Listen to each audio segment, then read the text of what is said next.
গীবত পরনিন্দা সম্পর্কে গুরুত্বপূর্ণ সংক্ষিপ্ত তথ্যবহুল বিবরণের চেষ্টা করব ইনশাআল্লাহুল আজিজ। আপনাদের জন্য মনে রাখা ভালো হবে যে গীবত এমন একটি মানুষের সাথে জড়িত পাপ যার সরাসরি জাহান্নাম ঘোষণা রয়েছে। যেসব পাপের কারণে মানুষ সরাসরি জাহান্নামে যাবে তার একটি বড় পাপ হচ্ছে গীবত। তবে আরও জেনে রাখা ভালো যে গীবত হচ্ছে মানুষের সাথে জড়িত পাপ। জেনা, চুরি, ডাকাতি, মানুষকে হত্যা করা, সুদ, ঘুষ, এগুলো আল্লাহর সাথে জড়িত পাপ। মানুষের সাথে জড়িত পাপ ক্ষমা হওয়া কঠিন, কেননা মানুষের সাথে জড়িত পাপ মানুষই ক্ষমা করবে, আর আল্লাহর সাথে জড়িত পাপ আল্লাহ ক্ষমা করবেন। আপনি দোকানে বসে আড্ডা পিটে বলেছেন অমুক লোকটা খারাপ, তো এখন তো আপনি মানুষের বদনাম করলেন। এখন যদি আপনি আল্লাহকে বলেন যে আল্লাহ আমি তো তার বদনাম করেছি, আমাকে ক্ষমা করে দাও, আর এইটা যদি আল্লাহ ক্ষমা করে দেন তাহলে আল্লাহ হবেন জালেম, অত্যাচারী। আর আল্লাহ বলেছেন ইন্নী হারামতু যুলমা আলাইয়া, আমি আমার উপরে অত্যাচারকে হারাম করেছি। তার মানে এই গীবতের পাপ আল্লাহ ক্ষমা করবেন না, করলে তো উনি জালেম হবেন, আর আল্লাহ তো জুলুম করবেন না। উনি বলছেন আমি জুলুম আমার উপরে হারাম করেছি, আর তোমাদেরও মাঝে জুলুমকে হারাম করেছি, তোমরা জুলুম পরস্পরে করো না। সম্মানিত দিনী ভাই বোন, পাপ যত বড়ই হোক না কেন তা যদি আল্লাহর সাথে জড়িত হয় তাহলে তা ক্ষমা নেওয়া সহজ। পাপকে আমি যতই সাধারণ মনে করি না কেন তা যদি মানুষের সাথে জড়িত হয় তাহলে তা ক্ষমা নেওয়া কঠিন। যেমন ধরেন, পাপের জগতে একটা বড় পাপ সুদ, যার সরাসরি বিনিময় জাহান্নাম। সুদ মহাপাপ, এ কথাই ঠিক। আর সুদের পাপের যেসব ভাষা উল্লেখ করেছেন আল্লাহ নবী, পাপের জগতে এরকম কোনো পাপ নাই যার ভাষা ওরকম। পাপের জগতে সবচেয়ে বড় পাপ হলো শিরক করা, কিন্তু ভাষা এমন নয়। পাপের জগতে সবচেয়ে বড় পাপ হলো পিতামাতার অবাধ্য চলা, কিন্তু ভাষায় এমন নয়। পাপের জগতে তৃতীয় মহাপাপ হলো মিথ্যা সাক্ষী দেওয়া, কিন্তু ভাষা এমন নয়। সুদের ভাষা এমন কঠিন যে শুনতেই ভারী। আচ্ছা, এই ছেলেরা তোমরা দাঁড়িয়ে আছো কেন? তোমরা কি এটা দেখাশোনা করছো নাকি? আর ওখানে যারা সামনে বসে আছেন, কেন ওখানে বসে আছেন? নিচে কি জায়গা নেই? একটা দিনী বৈঠককে এইভাবে মূল্যায়ন করেন কেন? এইটাও হচ্ছে একটা শিক্ষার অভাব। যদিও আমি 90 সাল থেকে নিয়ে এখন পর্যন্ত জাতির সামনে এসে আসল কথা কতদূর বলতে পারলাম আমি নিশ্চিত খুব একটা নই, এবং এর জন্য বিচারের মাঠে কতদূর ঠেকা খাবো সেটাও আমি নিশ্চিত বলতে পারি না, কেননা বর্তমান প্রোগ্রামগুলি সব মেলার সাথে জড়িত। মেলা, আমি আমার বুঝে চেষ্টা চালিয়ে যাচ্ছি। আমি এতটুকু আস্থা রাখি যে আমার জীবনে আমি কোনোদিনও অপ্রয়োজনীয় কথা বলিনি, মিথ্যা কথা বলিনি। আমি সফলতা অর্জন করব ইনশাল্লাহ। কিন্তু আর যত পরিস্থিতির দিকে লক্ষ্য করি তখন আমার মনে হয় কে জানি সফল হওয়া যাবে কিনা বলা যায় না।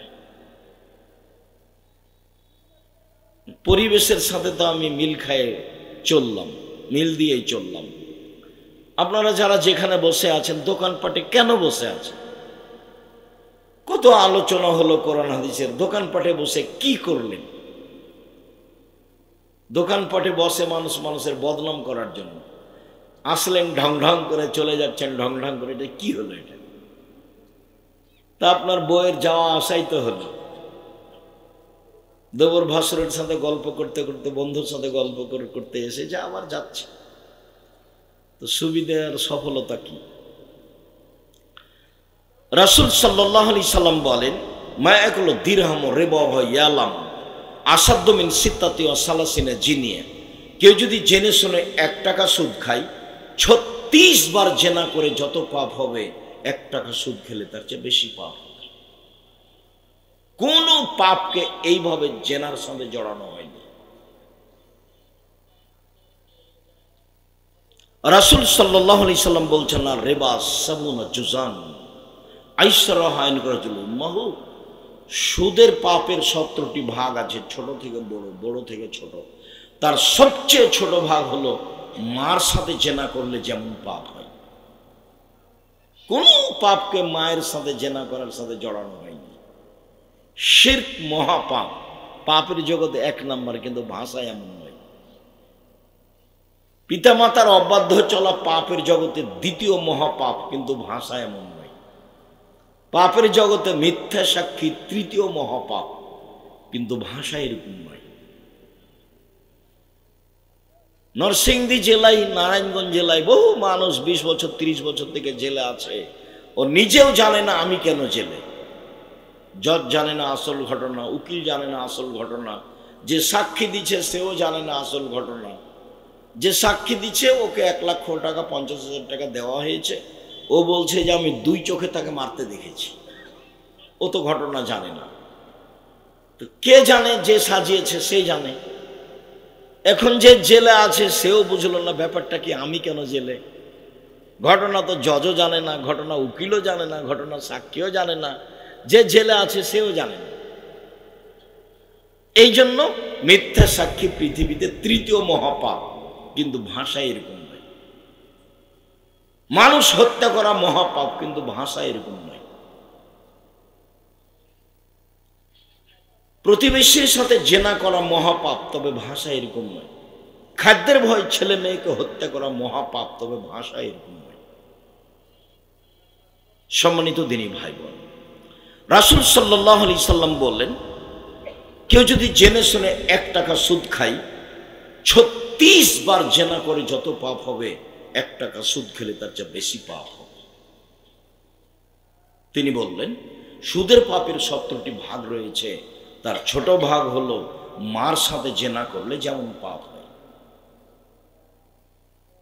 হুবাহু রাসূলের মুখের ভাষা নকল করছে, এইভাবেই বলেছে। তাহলে সুদ কেমন পাপ? কোনদিন আমি আপনাকে ভিক্ষা করে খেতে বলিনি, আমি চকলেটের ব্যবস্থা করতে বলিনি। ভিক্ষা করতে বলবো কেন? আমি আপনাকে লজ্জা দেওয়ার জন্য বলেছি যে শ্বশুরের কাছে টাকা নিলেন কেন? ভিক্ষা করে খান। ভিক্ষা করে খাবেন কেন? চকলেট বিক্রি করে খান। চকলেট বিক্রি করবেন কেন? বড় ব্যবসা করেন। আমি চকলেট বিক্রি করে ব্যবসা করতে বলেছি, তার মানে আমি লোন নিতে নিষেধ করেছি। লোন নিলে আপনি সুদের মধ্যে জড়িয়ে যাবেন। তো আপনি চকলেট বা এই মানের ব্যবসা করেন, তাহলে লোন নেওয়াই লাগবে না। আপনি কোটি কোটি টাকা লোন উঠালেন আর ব্যবসা করছেন, দেখাচ্ছেন যে আমি অনেক বড় ব্যবসা করি, তা আপনার তো জানাজাই হবে না। ও তো বোকা মানুষ, ব্যাংকে চাকরি করে, 50 লক্ষ টাকা লোন নিয়ে বাড়ি করেছে, 5-10 তলা বাড়ি, লিফটে উঠে আর নামে, বউ খুশি, ছেলে মেয়েও খুশি, গাড়ি আছে, বাড়িও আছে, সবাই খুশি। ওর যে জানাজাই হবে না, এইটাকে জানে, জানা যায়নি, এর নাম লোন। আল্লাহ রাসূল সালাম ফিরার পূর্বে একটা বাক্য বলতেন, একটা দুআই, আল্লাহুম্মা ইন্নী আউযু বিকা মিনাল মাকসামি ওয়াল মাগরাম। হে আল্লাহ, আমি বাঁচতে চাই বড় পাপ হতে, তোমার কাছে বাঁচতে চাচ্ছি ঋণ কর্য হতে। আল্লাহ, তুমি আমাকে বড় পাপ থেকে বাঁচাও, তুমি আমাকে ঋণ কর্য থেকে বাঁচাও। দিন রাত রাসূল সাল্লাল্লাহু আলাইহি ওয়াসাল্লাম ঋণ কর্য থেকে বাঁচতে চাইতেন। আপনি সেখানে ব্যাংক থেকে টাকা উঠিয়ে এইভাবে ব্যবসা করতে গেলেন, আপনি কি দিয়ে বুঝলেন যে আমি ভালো পথে আছি? আপনার তো জানাজাই হবে না। মূল কথাই ফিরে যাই, মহাপাপ সুদ, এ কথাই ঠিক। সুদের ভাষা কঠিন, এ কথাই ঠিক। কোটি কোটি টাকা সুদ খেয়েছেন, আজকে বলছেন আল্লাহ আমার ভুল হয়ে গেছে, আমি সুদের লেনদেন বন্ধ করলাম, তুমি আমাকে মাফ করো। ইনশাল্লাহ আল্লাহ আপনাকে ক্ষমা করে দেবে। তার ক্ষমার অভাব নেই, আপনাকে ক্ষমা করে দিবেন। দোকানে বসে আপনি বলেছেন যে ওই চেয়ারম্যান খারাপ, এখন আপনি আল্লাহর কাছে ক্ষমা চান দেখি। কোনো একদিন যদি আল্লাহ ক্ষমা করে দেন, তাহলে আল্লাহ হবেন অত্যাচারী, আল্লাহ এই পাপ ক্ষমা করবেন না। যার বদনাম করেছেন তার হাত ধরে ক্ষমা নিতে হবে। ও যদি করে হলো, না হলে বিচারের মাঠে নেকি দিয়ে দিতে হবে, অবাক বিচার। ও ক্ষমা না করলে বিচার কিভাবে হবে? বিচারের মাঠে আপনার নেকি নিয়ে নিবে। যদি আপনার নেকি না থাকে তাহলে কি হবে? ওর পাপ আপনাকে নিতে হবে। বোঝা গেল না?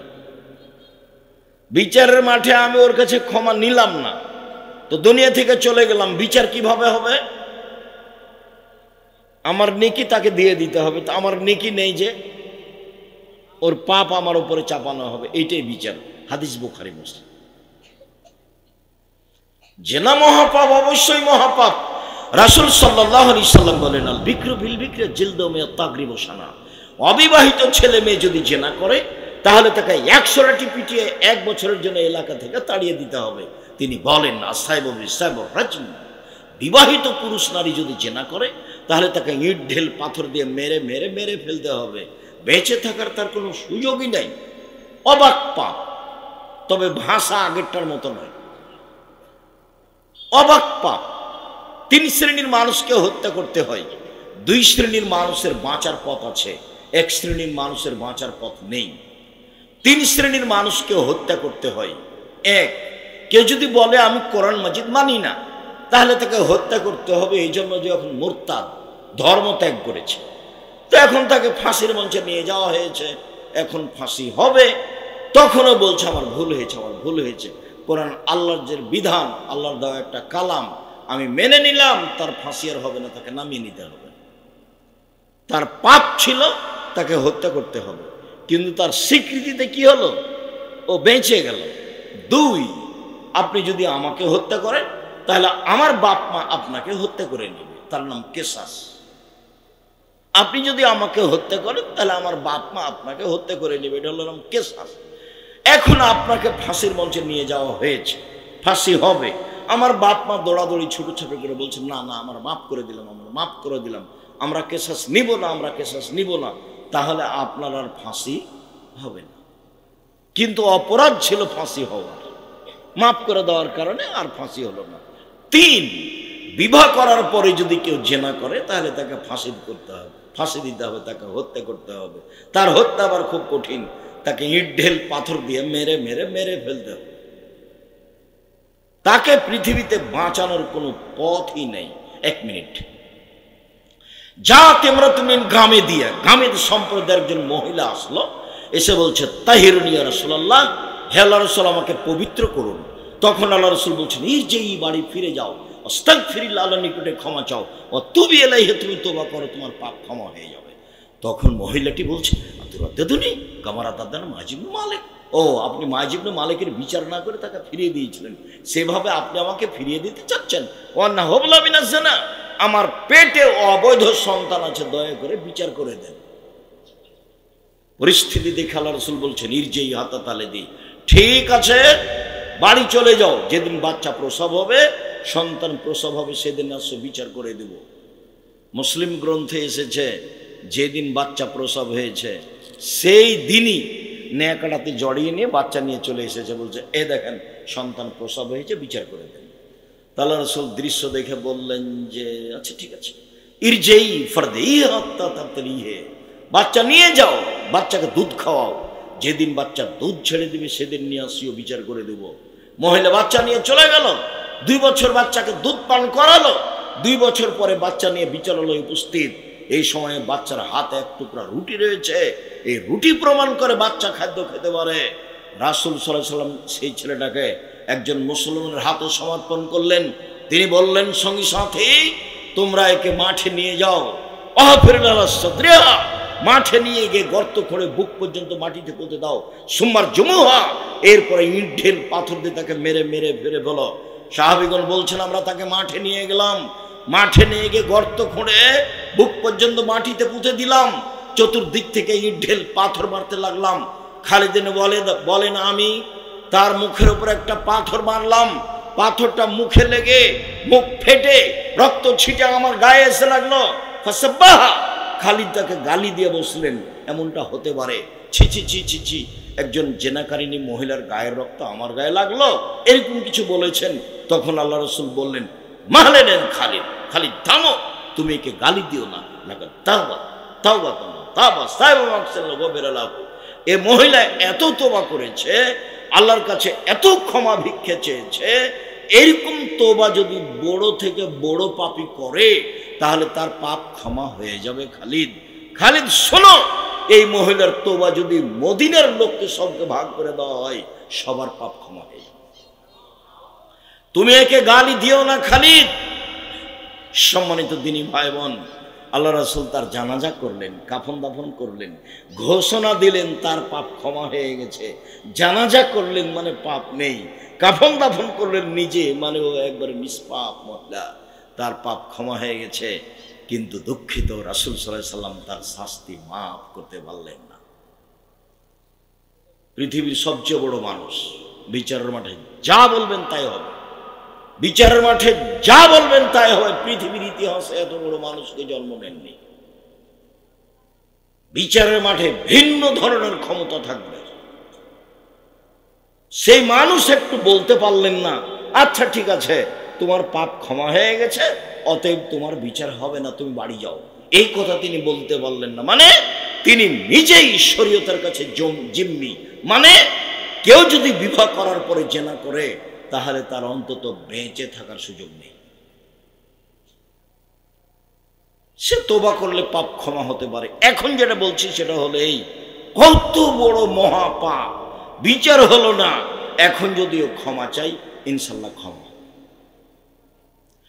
রাসূল সাল্লাল্লাহু আলাইহি সাল্লাম বলেন, আল্লাহ তাআলা বলেছেন হাদিসে কুদসি, আল্লাহ তাআলা বলছেন, ইয়াবনা আদম লা বালাগাত যুনুবুকা আলাল সামায়ে, তোমার পাপ যদি বেশি হতে হতে আকাশে লেগে যায়, তুমি যদি আমার কাছে ক্ষমা চাও, আমি ক্ষমা করে দিব। আমি পরোয়া করি না তুমি কত বড় পাপী, আমি পরোয়া করি না তুমি কত বড় পাপী। তুমি যেভাবে ডাকো আমি সেভাবে থাকি, তুমি যেভাবে আশা পোষণ করো সেভাবে আমি পূর্ণ করে থাকি। আমি পরোয়া করি না তুমি কত বড় পাপী, আমার কাছে ক্ষমা চাইলে ক্ষমা করে দিই। তুমি যেভাবে ডাকো আমি সেভাবে থাকি, তুমি যেভাবে আশা পোষণ করো সেভাবে আমি পূর্ণ করে থাকি। আমি পরোয়া করি না তুমি কত বড় পাপী, তুমি আমার কাছে ক্ষমা চাইলে ক্ষমা করে দিই।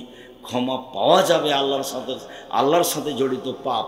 কিন্তু গীবত, দোকানে বসে যে আপনি বললেন যে অমুক খারাপ, এবার কি হবে? আর দল সংগঠন করতে গিয়ে যা তো করছেনই। তোমাদের এই ছেলেরা, তোমাদের দেখলে আমাকে অবাক মনে হয়, এ পশু প্রাণীর মতো করছো কেন? ছুটে বেড়াচ্ছ কেন এইভাবে? সিগারেটের তালে অমুকের পিছনে পিছনে ঘুরে বেড়াচ্ছ কেন? উপার্জনের 4টা পথ, কত দিন বললাম, এক হলো দিন মজুরি, সন্ধ্যায় টাকা শেষ, বাস মরে গেলে ঝামেলাও শেষ। 2 চাকরি, 25 দিনে টাকা শেষ হবে সাধারণত, 5 দিন ধার কর্জে চলবে। 3 জমি চাষ, সমান সমান না হয় লস। জমি চাষ কি ভাই বুঝেন আপনারা? জমি চাষ বুঝেন? বর্তমান যুগে জমি চাষ মানে যারা চাষি তাকে জিজ্ঞাসা করে দেখেন, আর খরচ আর আয় মিলে কাছাকাছি সমান সমান, আর না হলে লসই আসবে খুব ভালো করে হিসাব করলে। 4 ব্যবসা। তখন রাসূল সাল্লাল্লাহু আলাইহি সাল্লাম বলছেন, পৃথিবীর মানুষ শোনো, আত-তাজির আস-সাদুক আল আমিন ইয়াকুনু ইয়াউমাল কিয়ামা শুহাদা সিদ্দিকুন আল আম্বিয়া। বিচারের মাঠে সত্যবাদী বিশ্বস্ত ব্যবসায়ীরা নবীদের সাথে, সিদ্দিক শোহদাদের সাথে থাকবেন। এই আবার কেমন এই যে উপার্জনের পথ, অবাক উপার্জনের পথ। এইভাবে আল্লাহ রাসূল বললেন কেন? এটা তো একটা বড় কথা। ব্যবসা করলে নবীর সাথে থাকা যায়, তাহাজ্জুদ পড়ে নবীর সাথে থাকা যাচ্ছে না। একজন সাহাবী বলছেন, ও রাতে অজুর পানি নিয়ে গেছে রাসূলের কাছে আর মেসর, তো রাসূল খুশি হয়ে গেছেন। খুশি হয়ে গিয়ে বলছেন, সালমা শেতা, আমি তোমার উপরে খুশি, চাও চাও কি চাও চাও, আমি খুব খুশি। তখন সাহাবী বলছেন, আসআলুকা মুরাফাকাতাকা ফিল জান্নাহ, আপনার সাথে আমি জান্নাতে থাকতে চাই। তখন আল্লাহ রাসূল বলছেন, আমাকে এরা জালেক, না না এটা নয়, এটা নয়, অন্য কিছু চাও, অন্য কিছু চাও। তখন সাহাবী বলছেন, হোয়া জাকা, ওটাই চাই, আপনার সাথেই থাকতে চাই, অন্য কিছু আমি চাই না। তখন আল্লাহ রাসূল বলছেন, আইনি আলা নাফসিক বিকাসরাতিস সুজুদ, তাহলে তুমি আমাকে তাহাজ্জুদ পড়ে পড়ে সহযোগিতা করো, আমি তোমাকে জান্নাতে সাথে নিয়ে থাকতে পারবো না, তুমি তাহাজ্জুদ পড়ে আমাকে সহযোগিতা করো, তাহলে আমি তোমাকে সাথে নিয়ে থাকার চেষ্টা করব। আর অন্য এক জায়গাতে বলেছেন, কেউ যদি দুইটা মেয়ের লালন পালন করে, দুইটা মেয়ের যদি কেউ লালন পালন করে, তাহলে সেই পিতা আর আমি মুহাম্মদ সাল্লাল্লাহু আলাইহি ওয়াসাল্লাম জান্নাতে এভাবে থাকবো, একসাথে জমা লেগে থাকবো। না, আমি আর আপনি যেভাবে লালন পালন বুঝেছি সেটা নয়। তখন আল্লাহ রাসূল বলেছেন, আল্লামাহুন্না, তাকে বিদ্যা শিখিয়ে দিয়েছে, ও আদাবাহুন্না, তাকে শিষ্টাচার শিখিয়ে দিয়েছে, ও আহসানা ইলাইহিন্না, তার সাথে সদাচরণ করেছে। তাহলে সেই পিতা আর আমি জান্নাতে এভাবে থাকবো। তা আপনার মেয়ের নখটা বড় আছে, বলেন তো এটা কোন শিষ্টাচার? নখের নেইল পালিশ আছে, বলেন তো এটা কোন শিষ্টাচার? ইহুদি খ্রিস্টানদের পতিতালয়ের মেয়েরা নখে নেইল পালিশ দেয়, ইহুদি খ্রিস্টানদের পতিতালয়ের মেয়েরা নখে নেইল পালিশ দেয়। তো আপনার মেয়ের নখে নেইল পালিশ আছে, বলেন এটা কোন শিষ্টাচার? কপালে টিপ দেওয়া আছে, এটা কোন শিষ্টাচার? ভুরু তুলে চিকন করা আছে, বলেন তো এটা কোন শিষ্টাচার? দাঁত ছিলে করা আছে পরিষ্কার ফাঁকা ফাঁকা, বলেন তো এটা কোন শিষ্টাচার? পরচুলা মাথায় দিয়ে খোপা বড় করা আছে, বলেন তো এটা কোন শিষ্টাচার? যারা পরচুলা ব্যবহার করে, যারা উল্কি করে, যারা আপনার ভুরু তুলে চিকন করে, আল্লাহ রাসূল বলছেন তাদের উপরে অভিশাপ, তাদের উপরে অভিশাপ, তাদের উপরে অভিশাপ। এইভাবে আল্লাহ রাসূল বললেন, বলেন তো এটা কোন শিষ্টাচার? এখনো আপনার মেয়ে ভ্যানিটি ব্যাগ হাতে করে আপনার ওই ফ্যাশন বোরকা পরে এখানে বসে আছে, ধর্ম দেখাচ্ছে আপনার সামনে, আপনি নাকি বাপ। আমি আপনাকে বাপ বলে স্বীকৃতি দিনি, আপনার মেয়েকে বলেছি তোমার আপনাকে যেন চাচা বলে ডাকে। ওটা তো আজকের কথা নয়, আগে থেকে আমি এটা দুঃখে বলেছি। আপনি তো তার চাচা নন, আপনি তো সত্যিই বাপ, কিন্তু আপনাকে ভাবে লাগে যে আপনি তার চাচা, আপনার কাজে লাগে যে আপনি তার চাচা। কেননা আপনি তো বাপ নন। আপনাকে আমি কতদিন দেখালাম বাপ কাকে বলে, পিতা কাকে বলে, পিতার কত শক্ত পদক্ষেপ।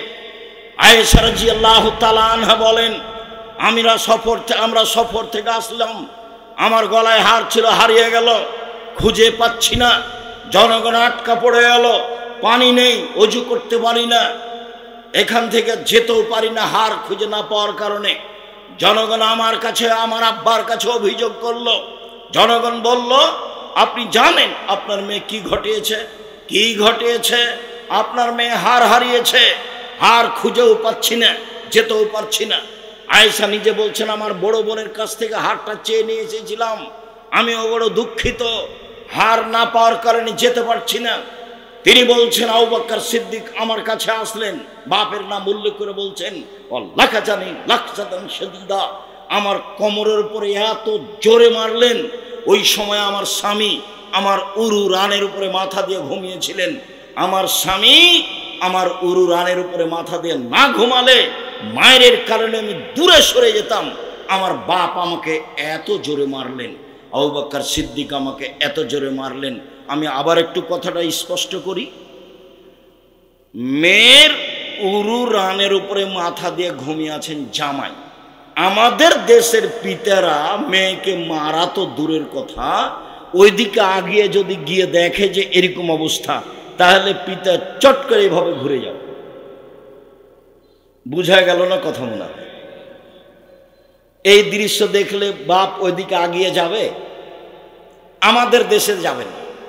দেখেন এই অবস্থায় গিয়ে মেরে দিলেন, আর বলছেন যে লাকজাতান শাদীদা, খুব জোরে মেরেছেন। পৃথিবীর সবচেয়ে বড় মানুষে মারলেন, নবী রাসূল ব্যতীত আদম থেকে নিয়ে কিয়ামত পর্যন্ত আবু বকর সিদ্দিক রাদিয়াল্লাহু তাআলা আনহু তো কোনো মানুষ জন্ম নেয়নি। পৃথিবীর ইতিহাসে আয়েশার চেয়ে বড় মহিলা কেউ জন্ম নেয়নি। পৃথিবীর ইতিহাসে মুহাম্মদ সাল্লাল্লাহু আলাইহি সাল্লামের চেয়ে দামি সম্মানী কোনো নবী জন্ম নেননি। সবচেয়ে বড় মানুষে মারলেন, আবু বকর সিদ্দিক রাদিয়াল্লাহু তাআলা আনহু মারলেন। সবচেয়ে বড় মহিলাকে মারলেন, আয়েশা রাদিয়াল্লাহু তাআলা আনহাকে মারলেন। সবচেয়ে বড় মানুষের সামনে মারলেন, মুহাম্মদ সাল্লাল্লাহু আলাইহি সাল্লামের সামনে মারলেন। এত বড় মানুষে এত বড় মহিলাকে এত বড় মানুষের সামনে মেরে দিলেন, দিন দুপুরে মারলেন, 1400 মানুষের সামনে মারলেন, খোলা মাঠে মারলেন, পূর্ণ যুবতী মেয়েকে মারলেন, বিবাহতারী মেয়েকে মারলেন, জামাইয়ের সামনে মারলেন, পৃথিবীর সবচেয়ে বড় মানুষে মারলেন, পৃথিবীর সবচেয়ে বড় মহিলাকে মারলেন, পৃথিবীর সবচেয়ে বড় মানুষের সামনে মারলেন, হাত দিয়ে মারলেন, জামাইয়ের সামনে মারলেন, পূর্ণ যুবতী মেয়েকে মারলেন, বিবাহতারী মেয়েকে মারলেন, খোলা মাঠে মারলেন, প্রায় 1400 মানুষের সামনে মারলেন। এত বড় বাপে এত বড় বেটিকে এইটুকু ভুলের কারণে মেরে দিলেন। আর আপনার মেয়ে ক্লাস 10-এ পড়ে, ইন্টার পাস করেছে, নখ বড় করে নখে নেইল পালিশ দিয়ে ঘুরে, আপনি আপনার কিছুই বলেন না, আপনি আবার ভাবছি। আপনার মতো বাপ বেঁচে থাকা আমি চাইনি। চিন্তা করবেন না, আপনার ছেলে মেয়ে জামিয়া সালাফে পড়াবে ইনশাল্লাহ। জামিয়া সালাফে 5000-এর বেশি ছেলে মেয়ে আছে, 519 জন খালি এতিম আছে। কালকে যদি আরো 500 জন গিয়ে ঢোকে সমস্যা হবে না। আপনার মতো বাপ আমি বেঁচে থাকা চাইনি। আপনার ছেলে মেয়ে জামিয়া সালাফে পড়াশোনা করবে ইনশাআল্লাহ।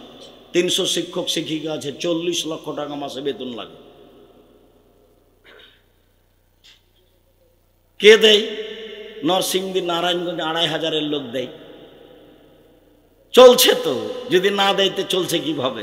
ও তো বিদেশি টাকা দিয়ে চলে না, কোনো সংস্থা দিয়ে চলে না, কোনো বিত্তশালী দিয়ে চলে না। নরসিংদী নারায়ণগঞ্জের কোনো বড় ধনী মানুষকে আমি চিনি না। চলছে তো। এটা যেটা আপনার বাড়ির পাশে, সেটা প্রায় 100 বিঘা জমির উপরে, প্রতিদিন বলছি। যেখানে একটা মসজিদ তৈরি হচ্ছে, প্রায় 10,000 মানুষ একসাথে সালাত আদায় করতে পারবে ইনশাআল্লাহ। রাজশাহীতে ওটা 50 বিঘা জমির উপরে, মেয়েদেরটা প্রায় 70 বিঘা জমির উপরে, যেটা দিনাজপুরে সেটা প্রায় 20 বিঘা জমির উপরে। চট্টগ্রামে কাজ আরম্ভ হয়েছে। সম্মানিত দিনী ভাই বোন, আপনাকে আমি খাটো করতে চাইনি, তবে মেয়ে আপনার, এই কথা আপনাকে বলতে চেয়েছি। তবে রাসূল বললেন, কেউ যদি 2টা মেয়েকে লালন পালন করে, আমি মুহাম্মদ সাল্লাল্লাহু আলাইহি সাল্লাম আর ওই ব্যক্তি একসাথে জান্নাতে এভাবে থাকবো। তা আপনি সেই বাপ কি না, এটা আমি বলতে চাচ্ছি। আপনার তো 2টা মেয়ে আছে, বিবাহ শাদী তো দিয়েছেন, তা আপনি নবীর সাথে থাকতে পাবেন তো থাকেন। এখন মেয়ের নখ বড় আছে, মেয়ে পরচুলা ব্যবহার করে, খোপা করে চলে, আপনি তাকে দেখতে পান ঢং ঢং করে ঘুরে বেড়াই, ফ্যাশন বোরকা পরে ঘুরে বেড়াই, ভ্যানিটি ব্যাগ দিয়ে ঘুরে বেড়াই, বাজারে যাই। বাজারে যাবে কেন? ওর বাপ মরে গেছে, ওর শ্বশুর মরেছে, ওর দেবর মরেছে, ওর ভাসুর মরেছে, ওর বোনের ছেলে মরেছে, ওর ভাইয়ের ছেলে মরেছে, জাতি ধ্বংস করেছে, একাই বেঁচে আছে, তাই তাকে বাজারে যেতে হবে। বাজারে যাবে কেন? ওর শরম হয় না কেন? ওর হায়া হয় না কেন? ওর লজ্জা হয় না কেন? তার ইতস্তবোধ হয় না কেন? তাকে কেউ ঠেকায় না কেন? তার বাপ ঠেকায় না কেন? তার স্বামী তাকে ঠেকায় না কেন? তার ভাইয়েরা তাকে ঠেকায় না কেন? তাকে বাধা দেয় না কেন? ঢং ঢং করে এসেছে, আবার চলে গেছে, যাবে কেন? ওর বাপ নাই, ওকে হিন্দুর মেয়ে, যাবে কেন? কেন যাবে? আপনি তো বেঁচে আছেন। এই যে দেখেন বাপ কেমন দেখালাম, 1 মিনিট। ওটা তো বাপ, হাদিস তো বুখারী মুসলিম। দেখলেন না, জামাইয়ের সামনে মেরে দিলেন। উনি বলছেন লাকা জানি লাকসাতান শাদীদা, খুব জোরে মারলেন। আয়েশা রাদিয়াল্লাহু তাআলা বলছেন, 7 ছেলের মা হয়ে গেল, বেটি কোনোদিন বাপের কাছে বড় হয় না। বিবাহ হয়ে গেল, বেটি কোনোদিন বাপের কাছে বড় হয় না। কোথা থেকে কথা এসেছে? কথা এসেছে যে সত্যবাদী ব্যবসায়ীরা কাদের সাথে থাকবে? জান্নাতের নবীদের সাথে থাকবে। বিশাল ব্যাপার। আব্দুর রাজ্জাক সাহেব একটু বলবেন কি ঘটনাটা কি? আসলে ঘটনা যে কি, দিন মজুরি করে খায় যে, সন্ধ্যায় টাকা শেষ যার, সে কি অসহায় মানুষের সহযোগিতা করতে পারবে? চাকরি করে যে 25 দিনে টাকা শেষ, ও কি এতিম অসহায় মানুষকে সহযোগিতা করতে পারবে? না। জমি চাষ করে যে, হয় সমান সমান না হয় লস, ও কি পারবে? কে পারবে? যে ব্যবসা করে সেই পারবে। এই জন্যই ঘটনা আছে, এটাই কারণ। ওকে আল্লাহ রাসূল আরো উদ্বুদ্ধ করছেন এভাবে, এই শুনো, ইয়া মাশারাত তুজ্জার ইন্নাল বাইয়া তাহাজারুল কিযবুল হালাল। ব্যবসায়ীরা শোনো, ব্যবসা করতে গেলে মিথ্যা কথা চলে আসে অজান্তে, কসম চলে আসে। কিছু দান করে দাও মিটে যাবে, কিছু দান করে দাও মিটে যাবে, এটা তো আবার উৎসাহিত করলেন। আর যখন তিনি মদিনায় থাকলেন তখন একজন পার্টনার, তার সহকারী ব্যবসায়ী, তার সাথে দেখা, তখন স্বাগতম জানাচ্ছে, ধন্যবাদ তুমি আমার মুসলিম ভাই, তুমি আমার ব্যবসায়ী পার্টনার। আল্লাহ রাসূল বলছেন স্বাগত তোমাকে, তুমি এখন আমার মুসলিম ভাই, তুমি আমার ব্যবসায়ী পার্টনার। পার্টনারে ব্যবসা করলে দুইজনে যদি করেন তৃতীয় জন আল্লাহ, 10 জন যদি করেন তাহলে 11তম আল্লাহ। তো কি হবে? খুব ভালো হবে। একজন যদি ফাঁকি দিয়ে আর একজনকে ফাঁকি 10 টাকা নিয়ে নেই, তখন আল্লাহ বলবেন যে এবার তোমরা করো, আমি গেলাম। তখন মারামারি লেগে যাবে, জেল হাজত হবে, সব চলে যাবে। সম্মানিত দিনী ভাই বোন, মহান আল্লাহ বলেন ওয়াইলুল লিকুল্লি হুমাজাতিল লুমাজা, সামনে নিন্দা করে যে, পিছনে নিন্দা করে যে, সুনিশ্চিত জাহান্নামে যাবে সে। এই চালাই বসো, কয়েক মিনিট থামো, তুমি ব্যস্ততা দেখাচ্ছ কেন? আমি তো রাজশাহী থেকে এসেছি, জুমার খুতবা দিয়েছি, তোমার সাথে কথা বলার জন্য অপেক্ষা করছি। গত রাত্রে কথা বলেছি, এখন বলছি, সামনে রাতে বলবো ইনশাআল্লাহ, ক্লাসও আছে। তুমি আমাকে বেশি ক্লান্তি দেখাচ্ছ? তোমার জন্য এসেছি, আমি তো আর নির্বাচন ভোট চাইতে আসিনি। ধৈর্যের পরিচয় দিয়ে কিছুক্ষণ অপেক্ষা করুন। রাসূল সাল্লাল্লাহু আলাইহি সাল্লাম বলেন লা ইয়াদখুলুল জান্নাতা কাত্তাব ওয়া ফি রিওয়ায়াতিন নাম্মাম, চুগলখোর যে সে জান্নাতে যাবে না। চুগলখোর কে? এইখানে এক কথা বলে, ওইখানে এক কথা বলে, এর বদনাম ওখানে করে, ওর বদনাম এখানে করে, ও জান্নাতে যাবে না। বদনামের ফলাফল জাহান্নাম। আবু হুরায়রা রাদিয়াল্লাহু তাআলা আনহু বলেন রাসূল সাল্লাল্লাহু আলাইহি সাল্লাম বলেছেন তাজদুনা শাররান নাসি ইয়াউমাল কিয়ামা আল্লাযী ইয়াতি বিহাওলাই ওয়া ইয়াতি বিহাওলাই।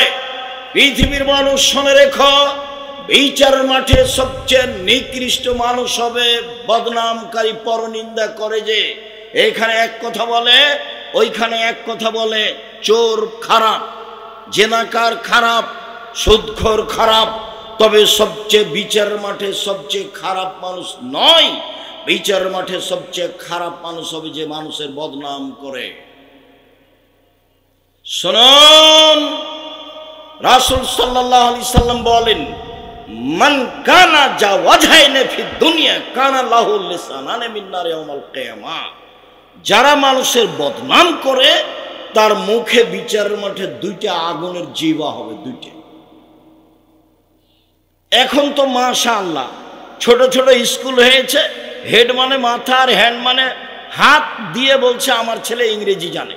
ওর মা ওদেরকে নিয়ে যাচ্ছে, যে 8 জন 10 জন 20 জন 50 জন ছেলের মা এক জায়গাতে বসে কি না বদনাম করছে। ও তো মহিলা মানুষ, মাস্টার ডিগ্রি পাস করলে কি হবে, ওর বুদ্ধি নাই, কথা আল্লাহ নবী বলছে।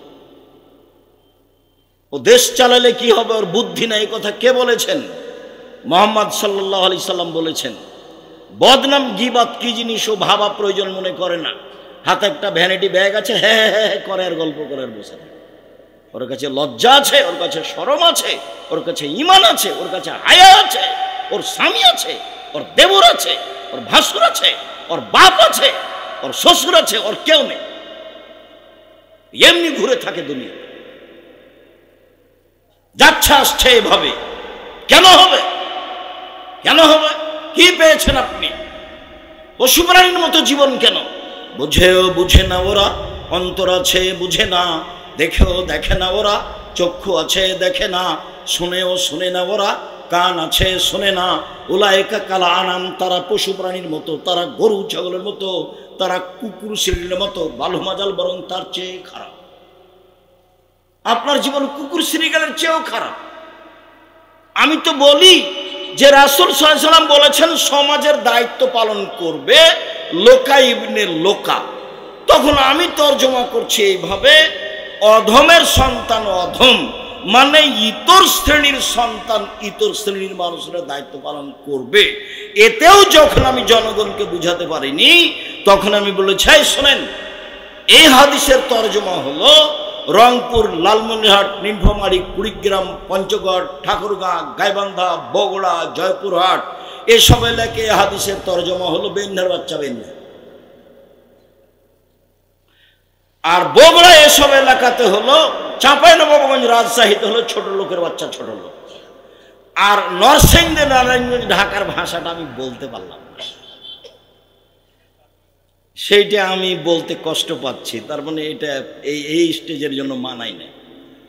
না হলে আমি আপনারটা বলে শোনাতাম, ঢাকারটা বলে শোনাতাম, যেটা দিন রাত বলছে মানুষ এই অমুকের বাচ্চা অমুক, সেটা আপনাকে আমি বলতে পারছি না। রাসূল সাল্লাল্লাহু আলাইহি ওয়াসাল্লাম বলেছেন সারা পৃথিবীর সবচেয়ে এলাকার নিকৃষ্ট ভাষা যেটা, সেটার আরবি হলো লোকা ইবনে লোকা। ইতর শ্রেণীর মানুষ সন্তান, ইতর শ্রেণীর মানুষ দায়িত্ব পালন করবে, এ কথা আমি বলিনি, এ কথা মুহাম্মদ সাল্লাল্লাহু আলাইহি ওয়াসাল্লাম বলেছেন। বাংলা হচ্ছে অধমের সন্তান, অধম যেদিন দায়িত্ব পালন করবে সেদিন কিয়ামত হবে, সেদিন সমাজের অবস্থাই হবে। আপনার অবস্থা এমন কেন হবে? আপনি জাজল্য বাপ বেঁচে আছেন, এই ছেলে তুমি ভাই বেঁচে আছো, ওর শ্বশুর বেঁচে আছে, এমন কেন হবে? সম্মানিত দিনী ভাই বোন, রাসূল সাল্লাল্লাহু আলাইহি সাল্লাম বলেন, পৃথিবীর মানুষ শোনো, আমাকে জিবরাইল নিয়ে যাচ্ছেন উপরে। মুহাম্মদ সাল্লাল্লাহু আলাইহি সাল্লাম বলছেন মেরাজে জিবরাইল নিয়ে যাচ্ছেন, দেখলাম অনেক মানুষ, তাদের বড় বড় লম্বা লম্বা নখ, তামার নখ, এক মেশুন ওজুহাহুম, একেবারে মুখের উপরে মেরে একেবারে মুখকে ছিঁড়ে তুলে ফেলছে গোস্ত, বুকের উপরে মেরে বুকের গোস্ত তুলে ফেলছে। আমি বললাম জিবরাইল মানহাউলাই, এরা কারা জিবরাইল? একই কথা, এরা কারা জিবরাইল? একই কথা। তখন আল্লাহ রাসূল বলছেন আল্লাযীনা ইয়াকাউনা ফি আরাদিন নাস, এরা হচ্ছে ওরা যারা মানুষের বদনাম করত, এরা হচ্ছে ওরা যারা মানুষের বদনাম করত, যে বদনাম করত তারই হবে এই অবস্থা। শুনুন, আয়েশা রাদিয়াল্লাহু তাআলা আনহা বলেন, আমি আল্লাহর নবীকে বললাম আপনি সাফিয়ার এত প্রশংসা করেন কেন? সাফিয়া সুন্দরী মহিলা, সাফিয়া বড় ঘরের মেয়ে, এইভাবে আপনি এত প্রশংসা করেন কেন? হিয়া কেদা কেদা, আরে ও তো খাটো মেয়ে, খাটো মেয়ের আবার কোনো প্রশংসা আছে নাকি? ওর অত প্রশংসা করেন কেন? এটা আয়েশা রাদিয়াল্লাহু তাআলা আনহা বললেন। তখন আল্লাহ রাসূল বলছেন, আয়েশা শোনো, লাকাদ কুলতি কালিমাতান লা মুজাজাত বিল বাহরি লা মুজাজাতু, তুমি যে কথা বলেছ এই কথাটা যদি সাগরে ফেলে দেওয়া হয় তাহলে সাগরের পানি ঘোলা হয়ে যাবে। কি বলেছেন আয়েশা? বলেছেন যে খাটো মেয়ে। তো এবার আপনি দোকানে বসে ল্যাংটা মেয়ে দেখেন আর মাথায় টুপি থাকে আর আরেকজনের বদনাম করেন, তা আপনার কি অবস্থা? দুজন সাংবাদিক এসেছে জামিয়া সালাফিয়ায়, তো পুরাতন কথা জিজ্ঞাসা করছে। তখন আমি বলছি যে এই উপার্জন করে খাচ্ছেন কেন? ভিক্ষা করে খাবেন। এখানে এসছেন কেন? এই ছেলে, তুমি সাংবাদিকতা করো নাকি? এই ছেলে তোমাকেই বলছি, তাড়াতাড়ি পরিবর্তন করো, রুজি অন্য জায়গাতে নাও। সাংবাদিকতা মানে জানো, গোপন কথাকে কি করা হয়? প্রকাশ করা হয়। তো এই পথ বাছাই করেছো কেন? রুজির জন্য? আর পথ দুনিয়াতে নেই? এক মিনিট শোনো, এদিকে দেখো। রাসূল সাল্লাল্লাহু আলাইহি সাল্লাম বলেছেন, মান সাতারা মুসলিমান সাতারাহুল্লাহু ফিদ দুনিয়া ওয়াল আখিরাহ, কেউ যদি মানুষের দোষ ত্রুটি দুনিয়াতে ঢেকে রাখে তাহলে আল্লাহ তার দোষ ত্রুটি বিচারের মাঠে ঢেকে রাখবে। তা আপনি কি করলেন? এটা এই কাজে আপনি আসলেন কেন? আবার আল্লাহ রাসূল বলছেন যে বিচারের মাঠে একটা লোককে আল্লাহ নেবেন, পাশে নিয়ে তাকে এভাবে ঢেকে নেবেন, কাউকে দেখতে দিবেন না, ঢেকে নিয়ে বলবেন, দেখো তো তুমি, দেখো তো এগুলো তোমার পাপ নাকি? তখন লোকটি বলবে, জি হ্যাঁ, এগুলি আমারই পাপ। তো আল্লাহ বলবেন যে তুমি কি মনে করো আমার ফেরেশতারা অন্যায় লিখেছে? বলে, না, আমি এটা মনে করি না, অন্যায় লিখেনি। তুমি আমাকে কিছু বলতে চাও? জি না, আপনাকে আমি কিছু বলতে চাই না। তখন আল্লাহ বলবেন, দেখো তুমি মানুষ হয়ে তোমার ভিতরে একটা স্বভাব ছিল মানুষের দোষ ত্রুটি ঢেকে রাখা। মানুষ হয়ে যদি তুমি দোষ ত্রুটি ঢেকে রাখতে পারো, আমি আল্লাহ হয়ে তোমার দোষ ত্রুটি ঢেকে রাখতে পারি না, যাও জান্নাতে চলে যাও, ঢেকে দিলাম সব। তা আপনি সাংবাদিকতা করতে গেলেন কেন? ভিক্ষা করা যায় না দেশে? ভিক্ষা করে খাবেন কেন? এটা হচ্ছে নরসিংদী নারায়ণগঞ্জ ব্যবসার ঘর, সবাই ব্যবসায়ী। যদিও আপনারা জামিয়া সালাফে খুব এটা চিনেন না, কেন চিনেন না সে জবাব আমাকে দিতে হবে না, আপনি দিয়ে।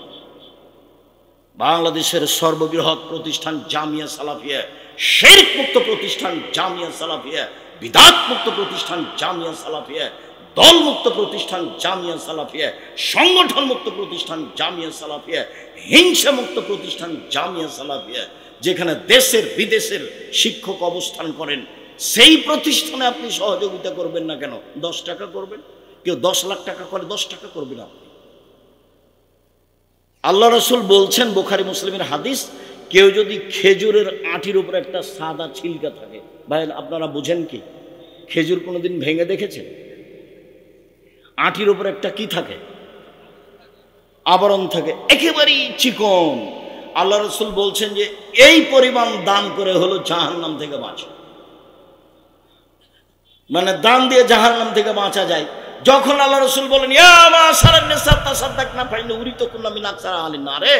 মহিলারা শোনো শোনো, জাহান্নাম বলতে নারী আর নারী, তোমাদের অধিকাংশই দেখি জাহান্নামে, তোমরা দান করে নিজেকে জাহান্নাম থেকে বাঁচাও। 10 টাকা করবেন, নইলে একটা কয়েন, বুঝেন কি? একটা কয়েন, যেটা কাঁচা টাকা কয়েন, সেটা কয়েন একটা টাকা দান করে নিজেকে বাঁচাবেন। শিরক মুক্ত প্রতিষ্ঠান, এগুলো হচ্ছে আসল প্রতিষ্ঠান, যেখানে কোনো দলাদলি নেই, যেখানে কোনো হিংসা নেই। জানুয়ারির 7 তারিখ থেকে পড়া আরম্ভ হয়, ডিসেম্বরের 1 তারিখে গিয়ে পড়া বিরতি হয়, বা 25শে নভেম্বর পড়া বিরতি হয়। এই যে শুরু হয়েছে, চলবে, কোনো দিবস নেই। সম্মানিত দিনী ভাই বোন, বলছিলাম রাসূল সাল্লাল্লাহু আলাইহি সাল্লাম পাপ ঢেকে রাখার জন্য চেষ্টা করতেন। কিভাবে? একটু আমরা খুব কাছাকাছি চলে আসছি। একজন লোক এসে বলল, আল্লাহর নবী আমাকে পবিত্র করেন। তখন আল্লাহ রসুল বললেন, ফিরে যাও, আল্লাহর কাছে ক্ষমা চাও, তওবা করো, পাপ ক্ষমা হয়ে যাবে। লোকটি চলে গেল, আবার ফিরে এসে বলছে, আল্লাহ রসুল আপনি আমাকে পবিত্র করেন। আল্লাহ রসুল বললেন, বাড়ি ফিরে যাও, তওবা করো, ক্ষমা চাও।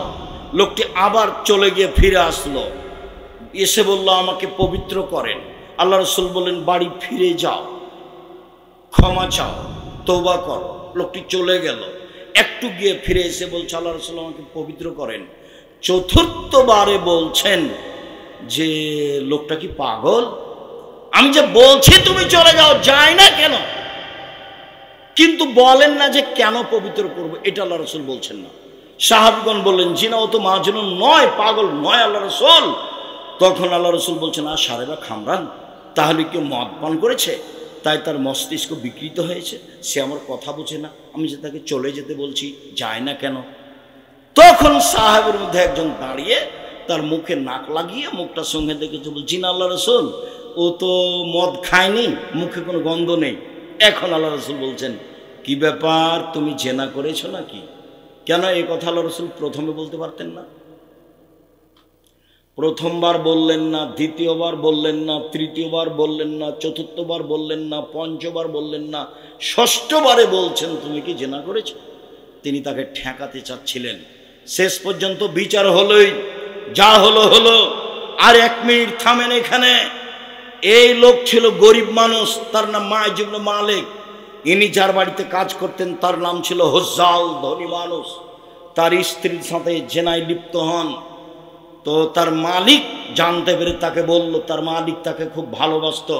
তার মালিক বলল, দেখো মাইজ, ঘটনা যখন ঘটেই গেছে, রাসূলের কাছে যাও, গিয়ে বিষয়টি বলো। তাই রাসূলের কাছে এসে বারবার বলছে, আমার বিচার করে দিন। মালিকের পরামর্শে এসেছে, শেষ পর্যন্ত রক্ষা হলো না, বিচার হয়েই গেল। কোনো একদিন আল্লাহ রাসূলের সাথে হুজ্জালের দেখা, মুখামুখি। হুজ্জাল হলো মাইজ ইবনে মালিকের মালিক, যার শেষ পর্যন্ত ইট ঢেল পাথরে বিচার হয়ে গেল। আর ইনি হচ্ছেন মুহাম্মদ সাল্লাল্লাহু আলাইহি ওয়াসাল্লাম। মুখামুখি দেখা হলে আল্লাহ রাসূল বলছেন, হুজ্জাল লাউ সাতারতা খাবার মাইজ ইবনে মালিক লাকুনতা খায়রান কাসীর। হুজ্জাল, তুমি যদি মাইজ ইবনে মালিকের পাপটা ঢেকে রাখতে, তুমি যদি তাকে আমার কাছে না পাঠাতে, তাহলে যে কত ভালো হতো। হুজ্জাল, তুমি আমার কাছে কেন তাকে পাঠালে? আমি চেষ্টা করেছি ঢেকে রাখার, 1 বার, 2 বার, 3 বার, 4 বার, 5 বার, 6 বারের বারে আমি শাস্তি দিয়েছি, আমি ঢেকে রাখতে পারি। কিন্তু তুমি যদি আমার কাছে না পাঠাতে, তুমি যদি পাপটা ঢেকে দিতে, তাহলে যে কত ভালো হতো। এই বুখারী মুসলিমের হাদিস দিয়ে আপনাকে আমি কি দেখালাম? আপনাকে দেখালাম যে মুহাম্মদ সাল্লাল্লাহু আলাইহি ওয়াসাল্লাম মানুষের পাপকে ঢেকে রাখার ব্যাপারে চেষ্টা করতেন। বুঝাতে পারিনি মনে হয়। কথা কি বুঝা গেছে যারা আপনারা স্টেজে আছেন? আল্লাহ রাসূল মানুষের পাপকে ঢেকে রাখার চেষ্টা করেছেন এবং মালিকের সাথে দেখা হলে এইভাবে তিনি দুঃখ প্রকাশ করলেন। আর আজকে তোমার স্বভাব কত খারাপ, তুমি দোকানে বসো মানুষের বদনাম করার জন্য। আমি তো আপনাকে বলেছি 4টা কাজ করবেন: 5 ওয়াক্ত সালাত, হালাল রুজি, কোরআন তেলাওয়াত, আড্ডা পিটা হারাম। যেইভাবে আড্ডা পিটা সময় কাটাচ্ছেন তাতে তো এখন ভূমিকম্প হবেই। রাসূল সাল্লাল্লাহু আলাইহি ওয়াসাল্লাম বলছেন 3টি পাপের কারণে 3টা বিপদ নেমে আসে, 3টা পাপের কারণে 3টা বিপদ নেমে আসে, 3টি পাপের কারণে 3টি বিপদ নেমে আসে। 1, ভূমিকম্প হবে। 2, আকার আকৃতি পরিবর্তন হবে। সন্ধ্যায় ছিল মানুষ, সকালে হবে শুঁড় বানর। সন্ধ্যায় ছিল মানুষ, সকালে হবে শুকুর বানর। একবারে নগদ সর হয়ে যাবে, নগদ বানর হয়ে যাবে, রাতে রাতে হয়ে যাবে। 3, সমস্যা নেমে আসবে। মসজিদে মাদ্রাসাতে যেখানে সেখানে মারামারি, সমস্যা নেমে আসবে। পাপ এজা শারিবুল খমরা, যখন নেশাদার দ্রব্য পান করবে, বিড়ি তামাক জর্দা সিগারেট গুল নেশাদার দ্রব্য যখন খাবে, তখন এই 3টা বিপদ নেমে আসবে। 2, সাহারাতুল কায়নাত, মেয়েরা যখন নাচবে। তো সব মোবাইলে মেয়ে নাচে, সব দোকানে মেয়ে নাচে, সব বাড়িতে মেয়ে নাচে, তো গজব তো হবেই, ভূমিকম্প তো হবেই।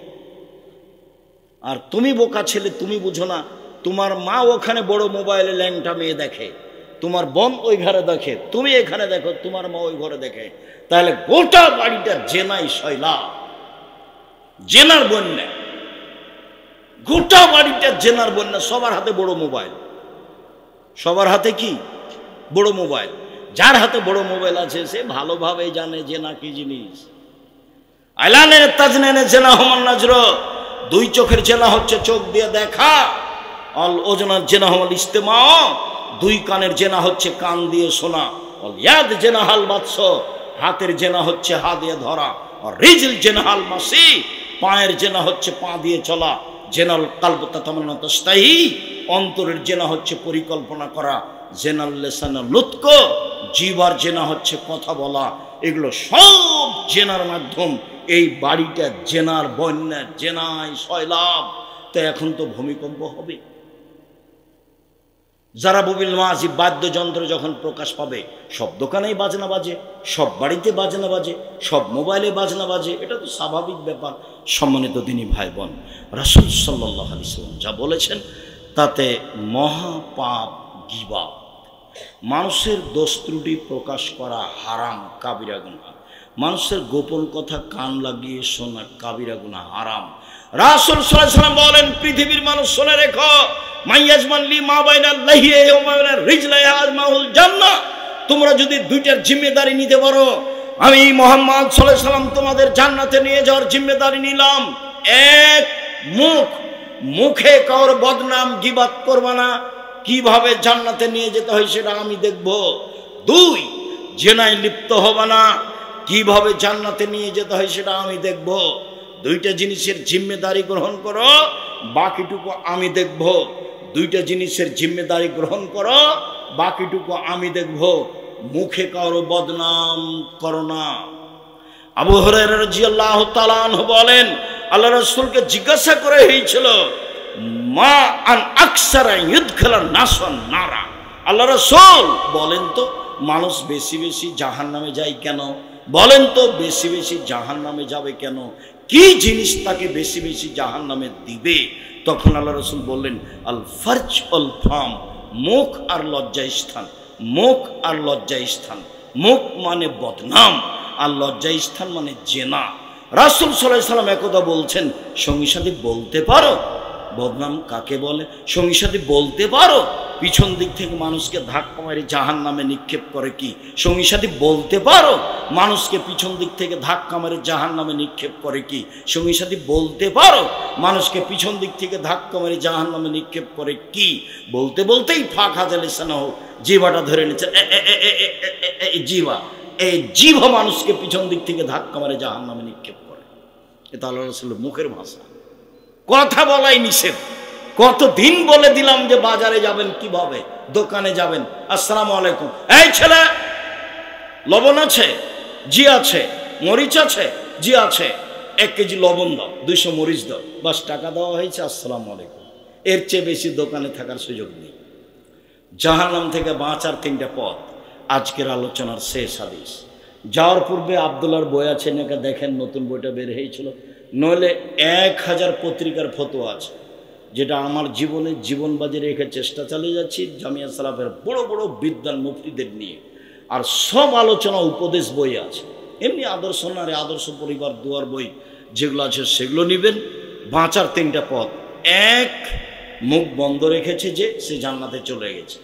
2, পাপের জন্য কাঁদে যে সে জান্নাতে যাবে। 3, জরুরি প্রয়োজন ছাড়া বাড়ির বাইরে যায় না যে সে জান্নাতে যাবে।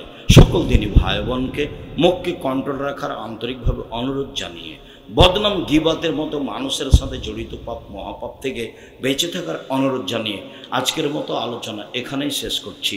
যারা মাঠে আছেন সবাই স্টেজ থেকে বইগুলি নিয়ে যাবেন।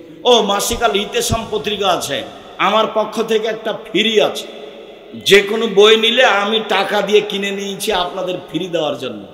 তা আমি সরাসরি দিতে পারিনি এই জন্য যে এটা নিয়ে ঝামেলা হবে, হুড়াহুড়ি করবে, অথবা একটা কিনলে একটা ফ্রি। আমি ফ্রি নিয়েছি আপনাদের ফ্রি দেওয়ার, কিনে নিয়েছি ফ্রি দেওয়ার জন্য। তো ফতোয়ার বইটা নেন, 1000 ফতোয়া আছে ফতোয়ার বই প্রায়। অন্যান্য বইগুলি দেখেন। যারা মসজিদ কমিটির সাথে রাগ করে, মসজিদে আসে না, বা অন্য সমাজের মসজিদে সালাত আদায় করে, তাদের পরিণতি কি? তাদের পরিণতি ভালো নয়। মসজিদের সেক্রেটারি সভাপতি যে হোক, আর চোর হোক, আর ভালো হোক আর মন্দ, আপনার বিবেচনার কি প্রয়োজন?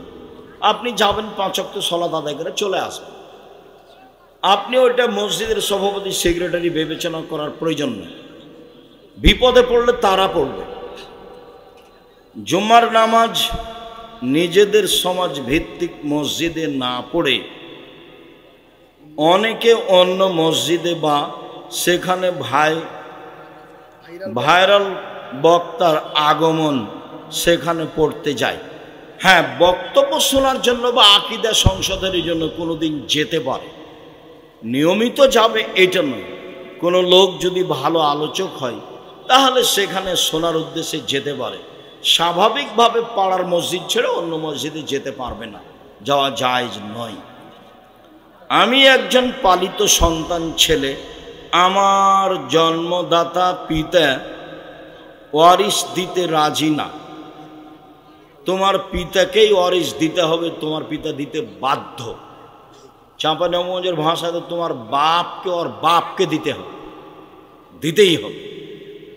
তোমার জন্মদাতা পিতায়েরই জমি জায়গার ভাগ পাবা তুমি। শুকরিয়া, জাযাকুমুল্লাহ খায়র। যারা মারা গেছে আল্লাহ তুমি তাদের কবরের শাস্তি মাফ করো। যারা আমরা অসুস্থ তুমি তাদের আরোগ্য দান করো। যারা আমরা বেঁচে আছি তুমি তাদেরকে তোমার রাসূলের পদ্ধতি অনুযায়ী চলার তৌফিক দান করো।